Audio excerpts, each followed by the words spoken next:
Olá, a Previdência vai mudar, mas a proposta enviada pelo Executivo ao Congresso deve passar por alterações até chegar ao Senado. Para conversar sobre o processo de discussão da reforma previdenciária, o Senado Notícias Especial recebe o consultor legislativo do Senado, Pedro Neri. Obrigada, Pedro, pela sua presença aqui na TV Senado. Eu que agradeço, Antônia. Então, começando de uma forma mais geral, o que você considera assim, estruturante nessa proposta do governo e que mexe mesmo com o que a gente conhece hoje como Previdência Social? Olha, o que me parece essencial na proposta, quer dizer, temas que estavam na proposta do presidente Temer até o final, ou temas que provavelmente viriam na proposta do governo da presidente Dilma, são a criação de uma idade mínima para aposentadoria por tempo de contribuição, que hoje não existe no Brasil, num benefício que é usufruído principalmente pelas camadas mais bem posicionadas na distribuição de renda, alguma alteração profunda nos regimes próprios dos servidores públicos, não tanto pela União, mas especialmente pela situação dos estados e das capitais, e uma alteração na pensão por morte, um benefício cujo debate é difícil, mas que na União já provoca gastos 6 vezes maiores do que o orçamento inteiro do programa Bolsa Família, e crescendo. Então, acho que esses são pontos, idade mínima, pensão por morte, regimes próprios que são essenciais e que provavelmente fariam parte de uma proposta num outro governo que não esse. Quer dizer, a Previdência vem sendo reformada, ela foi criada em 88, definida em 91, reformada em 98, em 2003, em 2013. Ela foi criada e logo vem sendo reformada. Na verdade, ela nunca foi concluída, é isso? Eu acho que essa necessidade de adaptações o tempo todo, que aconteceu também em outros países, é fruto do processo de envelhecimento da população, que no Brasil se dá de maneira especialmente acentuada. Ele é tipicamente entendido só como aumento da expectativa de vida dos idosos, mas uma parte tão importante quanto na transição demográfica é a redução do número de filhos por mulher. Se nos anos 60 cada mulher brasileira tinha 6 filhos, em média, desde a década passada, a gente tem um número inferior a 1,5, insuficiente para repor a população, que não é uma mudança necessariamente óbvia no momento da Constituinte ou mesmo em décadas anteriores. Seria, do ponto de vista sociológico, perfeitamente possível que os jovens hoje adorassem ter muitos filhos, e aí a gente não precisaria estar falando em reforma da Previdência se a gente tivesse a taxa de fecundidade que a gente tinha décadas atrás, enfim. Mas por conta desse envelhecimento da população, as regras da Constituição de 88 exigem essa adaptação frequente, exatamente para não sufocar os outros direitos constitucionais previstos na Carta Magna. Vamos falar um pouquinho de déficit da Previdência, né? 262 bilhões é o que o governo diz que a Previdência tem de déficit, só a Previdência mesmo, né? Aposentadorias e esses benefícios. Agora, esse déficit, uma parcela grande dele, não se deve à crise econômica ou queda de arrecadação, queda no nível de emprego. A gente está, aí já tem 4 anos no maior período de desemprego do país, né? Desemprego em massa. E não se deve um tanto a isso e uma parcela outra à má gestão da Previdência? De fato, o déficit da Previdência é explicado por questões estruturais e questões conjunturais. A questão conjuntural é realmente a queda da arrecadação, fruto da crise econômica que diminuiu a massa salarial, quer dizer, o nível de emprego formal e os salários. Mas ele também tem um componente estrutural que vem do envelhecimento da população. A despesa previdenciária no Brasil cresce na ordem de 50 bilhões de reais no âmbito federal todo ano. 50 bilhões a mais esse ano, depois mais 50, mais 50. Então, esse lado da despesa não é referente à crise econômica. Aliado à queda de arrecadação, aí você tem um problema. Aí tem o componente conjuntural e estrutural. Em relação à suposta má gestão, o governo enviou uma medida provisória em janeiro, endurecendo regras administrativas na concessão de benefícios, mas isso também está longe de ser incontroverso. Existe uma polêmica grande quanto às novas regras que estão sendo propostas, por exemplo, para a comprovação do tempo de trabalho rural, e esse é um debate fértil que vai ser feito aqui nas casas quando a comissão mista foi instalada. Então, acho que a Previdência é muito mais simples falar em linhas gerais, mas quando a gente desce na minúcia do que, por exemplo, seria uma má gestão, já há muita controvérsia do que é. Mas, de qualquer jeito, a gente tende a ter um debate aqui no Congresso bastante profícuo nesses próximos meses. A questão da desconstitucionalização, ou seja, tirar da Constituição e trazer para a lei infraconstitucional toda a forma de organização da Previdência. Essa proposta do governo, de fato, desconstitucionaliza parâmetros da Previdência, reservando a legislação complementar, a leis complementares, tratar desses temas, e, nesse sentido, o Brasil iria ao encontro de praticamente qualquer outro país do mundo em que a Previdência está prevista na Constituição, mas somente as suas regras gerais, princípios, funcionamento, enquanto parâmetros, por exemplo, de idade, ficam a cargo de legislação infraconstitucional. A opção do governo por lei complementar é um meio termo entre o texto constitucional, que é, por definição, mais rígido, quer dizer, tende a reagir de maneira bem defasada à transição demográfica, que é veloz, e é um meio termo em relação a uma legislação ordinária que poderia ser alterada por uma legislação, um projeto de lei simples ou uma lei ordinária que poderia ser alterada por uma simples medida provisória. Então, a lei complementar fica no meio do caminho entre esses extremos de flexibilidade e rigidez. O governo, quando fala da questão da Previdência, ele fala sempre em 2060.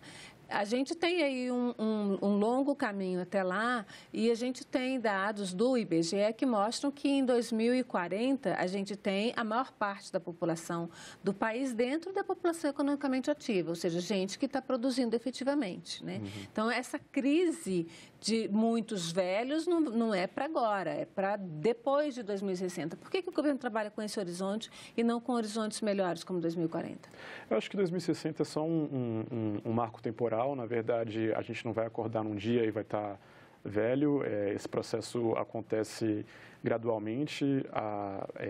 Tanto isso é verdade que hoje, no âmbito da União, a Previdência já consome 60% das despesas primárias. Sem reforma e diante do teto de gastos, a gente chegaria em 10 anos a 80%. Então, é claro que, às vezes, a gente olha o horizonte de 2060 em termos de projeção, mas a Previdência já é uma parcela muito relevante do gasto hoje, tanto em nível federal quanto em nível estadual e municipal. E é, na verdade, em nível estadual e municipal que a crise previdenciária é sentida de maneira mais grave, e não à toa mesmo governadores de oposição tendem a apoiar alguma mudança em relação aos regimes próprios. Ela é grave se a gente pensar no caixa dos governos pagando os aposentados do serviço público, mas o não ter a Previdência e esses benefícios que são dados hoje é mais grave porque não gera renda. No Norte e no Nordeste, metade dos municípios se sustentam com os benefícios de prestação continuada. Que estão na proposta do governo vão ser reduzidos. Né? E também com a Previdência Rural, que é um benefício muito importante. Essa é uma discussão bastante intensa, porque, por outro lado, o governo não cria dinheiro para ele fazer girar essas economias de municípios pequenos, ele tem que tirar de algum lugar. E como a gente tem um regime deficitário, isso é retirado das famílias, especialmente das famílias mais pobres, que pagam contribuições sociais sobre o seu consumo. Então, se a gente está falando de déficit de 280, 300 bilhões de reais, a gente está falando de uma parcela do orçamento que é arrecadada em contribuições sociais, principalmente, mas também em impostos, e a gente sabe que no Brasil a carga tributária é regressiva. Então, é como se esse déficit fosse coberto pelo que eu chamaria de imposto sobre as grandes pobrezas. A gente não está aqui discutindo o teto de previdência, teto de gastos, mas como você falou em teto de gastos, e você está falando que o déficit da Previdência está sendo coberto retirando benefícios de parcelas mais pobres, a gente, na verdade, está retirando para pagar juro, porque juro não está no teto de gastos. Aí não é uma decisão política, uma escolha política do governo do governo que encaminhou, quando ele disse, não, está tudo no teto, mas juro não, juro a gente paga a rodo.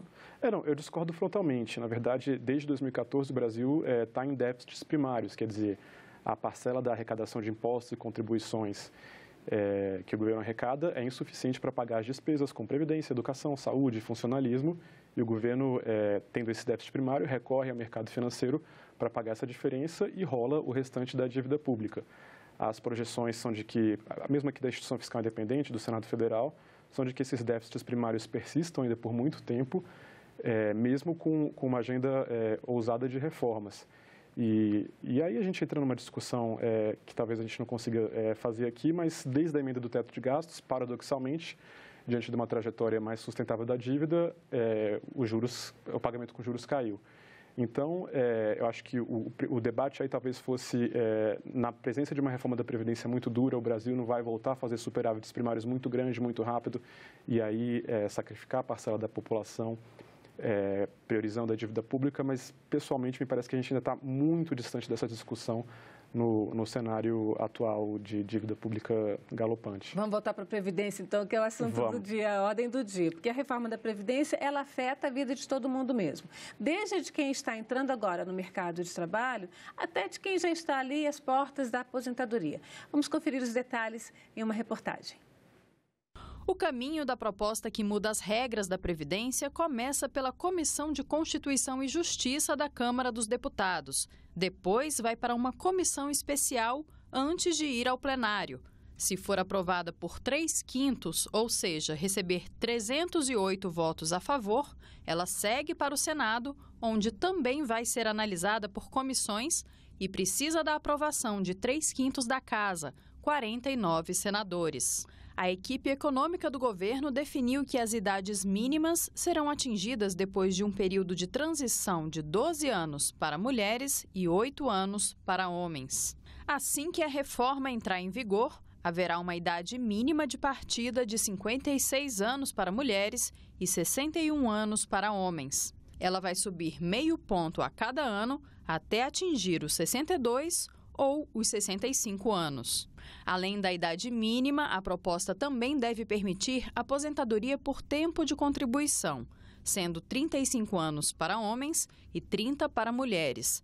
Essa regra só deverá valer para os trabalhadores que estiverem há 2 anos da aposentadoria na data da aprovação da reforma. Além disso, quem escolher essa opção tem que pagar pedágio de 50% sobre o tempo que falta de contribuição. Outra possibilidade deve ser o trabalhador pedir aposentadoria por um sistema de pontos, que soma idade mais contribuição. O início são 96 pontos para homens e 86 pontos para mulheres. A partir da entrada em vigor da reforma, sobe-se 1 ponto por ano até chegar a 105 pontos para homens e 95 para mulheres. Trabalhadores rurais poderão se aposentar a partir dos 60 anos, com tempo mínimo de contribuição de 20 anos. A aposentadoria dos professores também começa aos 60 anos, mas o tempo mínimo de contribuição será de 30 anos. Para policiais, a idade mínima para aposentadoria ficará em 55 anos, com tempo mínimo de contribuição de 30 anos para homens e 25 para mulheres. Deputados federais e senadores eleitos depois que a reforma entrar em vigor serão incluídos nas mesmas regras do regime geral da Previdência Social. Para os que tiverem exercendo o mandato, haverá um pedágio de 30% sobre o tempo que faltar de contribuição. Os militares ficaram fora desta proposta. O governo prometeu mandar, dentro de 30 dias, um projeto de lei com regras específicas para essa categoria. O governo quer unificar as alíquotas para servidores públicos e privados até o teto do INSS. Quem recebe até um salário mínimo por mês vai pagar 7,5% de alíquota efetiva. Ela vai subindo progressivamente e poderá ultrapassar 16,79% para quem recebe mais de R$ 39 mil no contra-cheque. Caso o texto seja aprovado desta maneira, o governo prevê uma economia de 1 trilhão e 165 bilhões de reais em 10 anos. O déficit atual na Previdência é de 292 bilhões. Bom, pelo que a gente viu aí, essa economia em 10 anos não cobre o déficit se ele se mantiver desse jeito a cada ano, né? Isso aqui é um déficit acumulado, não é esse déficit. Você falou em 40 bilhões ano. Não, a despesa cresce 50 bilhões, o déficit realmente é esse valor. Então, se não tiver economia, vai ser acrescido de 50 bilhões se a gente pegar números de hoje por ano. O déficit cresce um pouquinho menos porque a receita também pode crescer, né? Mas, de fato, você tocou num ponto que eu acho essencial, Antônia, que é que a reforma da Previdência não zera o déficit e nem reduz o déficit. Ela meramente reduz a velocidade que esse déficit cresceria. Então, acho que esse é um ponto importante, porque a gente fala tanto em déficit e, às vezes, se combate a narrativa de déficit com o receio de que o governo queira mandar uma proposta muito dura, que corte direitos, no sentido de reduzir ou zerar o déficit, mas o envelhecimento da população é de tal maneira acentuado que o déficit da Previdência continua crescendo, tanto nessa proposta do presidente Bolsonaro quanto na proposta do presidente Temer, só cresce a uma velocidade menor. O grande argumento do governo é que tem de parar de botar dinheiro na Previdência para investir. para poder fazer a economia voltar a crescer. Agora, não foi o déficit da Previdência que fez a economia parar, né? E cadê a iniciativa privada? Aí o argumento ortodoxo, liberal, seria de que a iniciativa privada, diante da ausência de uma reforma da Previdência, segura os seus investimentos por não ter certeza sobre a trajetória da carga tributária. Como a gente viu, a despesa cresce 50 bilhões por ano, equivalente a uma CPMF nova por ano, e sem ter certeza da solvência da dívida pública, porque isso determina a própria taxa de juros da economia. Então, existe nesse argumento ortodoxo a própria ideia de que não só o investimento público, mas também o investimento privado é retomado por questão de confiança quando uma reforma for eventualmente aprovada. Bom, esse é um outro assunto. Vamos ficar nessa questão da Previdência. Ela endurece muito, ela aumenta na prática, ela reduz a alíquota para quem paga um salário, sobre um salário, mas ela já aumenta para quem paga 2 salários, né? Então, ela aumenta, de fato, a contribuição aí acima de 2 salários mínimos para todo mundo. E ela aumenta muito a idade e iguala, tanto de professores, de rurais, ela aumenta a idade de todo mundo, mas se você pegar professores rurais, esse aumento ele é mais drástico. Como é que você vê esses 2 pontos, por exemplo, de idade? E se a gente juntar isso com mulheres? Pois é, eu acho que essa é uma questão muito importante. Na verdade, para o trabalhador rural e mesmo para o trabalhador mais pobre urbano, a idade mínima não subiu no caso do homem, subiu no caso da mulher. Sim. E existe até uma contradição interna dentro da proposta, porque o presidente optou por um diferencial de 3 anos da idade mínima da mulher urbana em relação ao homem, ao final da transição, 65 homem, 62 mulher, mas esse mesmo diferencial não existe no caso da trabalhadora rural. A idade mínima dela está sendo elevada de 55 para 60 anos, que já é a idade que existe em relação ao homem. Então, esse é também um dos pontos mais sensíveis. As mulheres estão sendo sacrificadas nessa proposta. Talvez esse seja um termo forte, mas, de fato, o que preocupa em relação à mulher, especialmente a mulher mais pobre, é a elevação da idade mínima da trabalhadora rural, igualando ela ao trabalhador rural, o que não existe no caso urbano, e a elevação do tempo mínimo de contribuição de 15 para 20 anos, que é o mínimo de aposentadoria. Muito embora ele seja igual para os 2 sexos, as mulheres têm uma probabilidade maior de estarem desempregadas, informais ou fora da força de trabalho do que o homem ao longo de toda a vida. Então, esse aumento do tempo mínimo preocupa, especialmente por conta da eventual dificuldade que mulheres possam ter de conseguir tanto tempo de carteira assinada. A questão dos militares, que não veio a proposta junto, como uma parte dos parlamentares da base de apoio do governo queria, está para ser entregue. A promessa do governo é que vai ser entregue até 20 de março. Você acha que vem para os militares também alguma coisa tão forte quanto veio para os servidores públicos civis? Não, acho que não. E, de fato, a própria decisão de enviar um projeto separado é uma decisão eminentemente política. Ainda que a previdência dos militares não esteja na Constituição, era perfeitamente possível constitucionalizar esse tema, como outros temas foram constitucionalizados, ou apresentar concomitantemente o mesmo projeto de lei.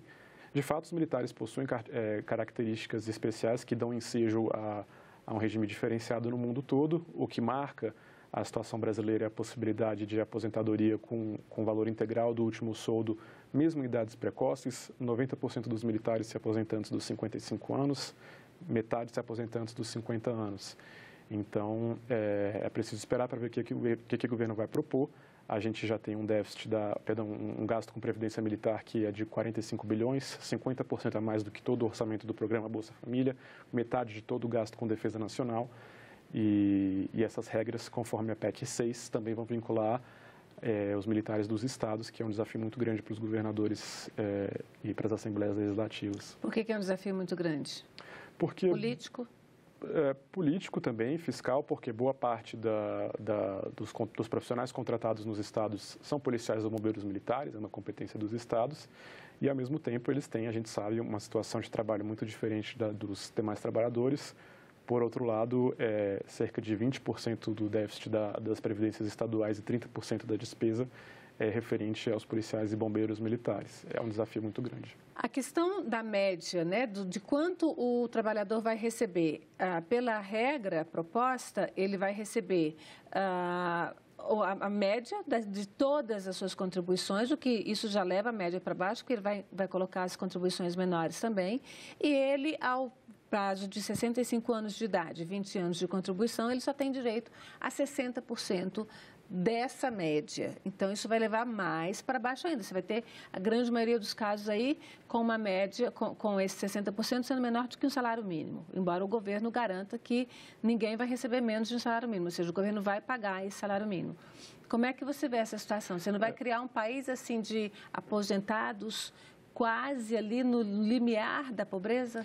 Na verdade, esse ponto não me desperta muita preocupação, porque na prática não existe uma mudança relevante em relação ao que já existe hoje. Como assim? Como você colocou muito bem, boa parte dos beneficiários da Previdência recebem um salário mínimo, porque esse é o piso constitucional, independentemente da média salarial. Pois bem, o salário mínimo cresceu acima da inflação desde os anos 90, especialmente nos governos do Partido dos Trabalhadores, muito acima da inflação, de sorte que a média salarial de boa parte dos trabalhadores no Brasil hoje, a média salarial com que ele contribuiu para a Previdência, está muito abaixo do salário mínimo atual. Então, qualquer fórmula de cálculo que leve em conta a média salarial dele tende a dar um resultado de aposentadoria muito abaixo do salário mínimo atual. Então, com o mínimo de tempo de contribuição, 20 anos na proposta, 15 anos hoje, ele já consegue 100% ou mais, ou bem mais da sua média. Os demais trabalhadores que ganham mais do que o salário mínimo já estão sujeitos hoje ao fator previdenciário, que também, para receber 100%, exige mais ou menos 40 anos, como na forma atual. A perda que existe, de fato, é para os trabalhadores que se aposentariam por tempo de contribuição, segundo aquela fórmula 85-95, aprovada pela oposição ao governo Dilma Rousseff, até por o que a imprensa chamava na época de pauta-bomba. Essa mudança que a própria presidente Dilma vetou e editou uma medida provisória alterando, esse é o benefício mais vantajoso que tem, essa é a forma de cálculo mais vantajosa que se perde com a reforma e atinge uma elite, digamos assim, dos trabalhadores do INSS. Que é quem está ali perto do teto do INSS. Tende a ser, porque seriam pessoas que conseguiram o tempo mínimo de contribuição em idades mais jovens, quer dizer, gente que tem melhor inserção no mercado de trabalho formal, por exemplo. Esse é um benefício concentrado em estados mais ricos, mais concedido em São Paulo e pouco concedido, por exemplo, no Norte e no Nordeste. Vamos falar um pouquinho de benefício de prestação continuada, comumente conhecido como BPC, né, que hoje é pago para idosos a partir de 65 anos. Se ele não tem renda, ele recebe um salário mínimo. A proposta sobe isso para 70 anos, para ele receber um salário mínimo, e de um outro lado, desce para 60 anos, onde ele passa a receber R$400. É uma conta aí que aí tem um ganho grande do governo. Ele vai pagar, apesar de estar pagando para mais pessoas, ele vai pagar bem menos, né? Essa é uma questão que ainda não está clara, depende muito das hipóteses que a gente faz sobre essa grande quantidade de novas pessoas que teria direito a receber esses R$400. Por outro lado, o governo economiza com a redução de R$1.000 para R$400 de quem tem entre 65 e 70 anos. Essa é uma proposta, esse é o ponto que parece a princípio mais polêmico da proposta, ainda que ele não seja tão duro quanto na versão original da proposta do presidente Temer, em que, em qualquer caso, o BPC só seria recebido aos 70 anos e abaixo do salário mínimo. É um ponto polêmico, especialmente porque não existe regra de transição, quer dizer, um trabalhador de 40 anos de idade ou de 64 seria igualmente afetado pela redução do valor de um salário mínimo para R$400, e não existe um escalonamento, quer dizer, o valor de R$400 é o mesmo para quem tem 60 ou 69 e somente de uma hora para outra ele subiria para um salário mínimo. A gente sabe até pela repercussão do noticiário que isso despertou de certa forma, até uma indignação, e como o ganho fiscal não é óbvio para o governo, já que uma parte da mudança envolve aumento de gastos, é bastante possível que, como na proposta do presidente Temer, o BPC acabe sendo deixado de lado numa eventual modificação pela Câmara. O que é que você considera melhor e pior na proposta encaminhada pelo governo ao Congresso? Olha, acho que o ponto de referência para qualquer comparação fica sendo a proposta inicial do presidente Temer. Em relação a essa proposta, a proposta do presidente Bolsonaro é mais dura em relação a quem ganha mais, que somos essencialmente nós, servidores públicos. Ele restringe a regra da integralidade, um privilégio que não existe no INSS e existe no serviço público para quem entrou até 2003. Quer dizer, é o direito de se aposentar pelo último salário, independentemente da média salarial em que foram feitas as contribuições.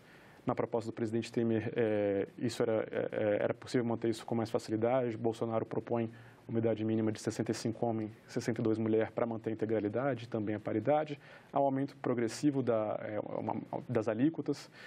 dos servidores públicos, quer dizer, o juiz vai pagar mais do que o auditor, que vai pagar mais do que o professor, que vai pagar mais do que o gari. As alíquotas já são progressivas hoje no INSS, a gente não tinha isso na proposta do Temer. E, finalmente, há uma convergência mais rápida das idades que já existem, das idades mínimas ou idades médias de aposentadoria no INSS, por meio de uma regra de transição mais rápida para que a aposentadoria por tempo de contribuição tenha uma idade mínima parecida com que a aposentadoria por idade urbana ou a própria aposentadoria rural, em detrimento dos trabalhadores que ganham mais. Pedro, muito obrigada pela sua presença aqui na TV Senado. Eu que agradeço, Antônia. Nós ficamos por aqui. Muito obrigada também a você, telespectador, que nos acompanhou. Continue sintonizado aqui na TV Senado.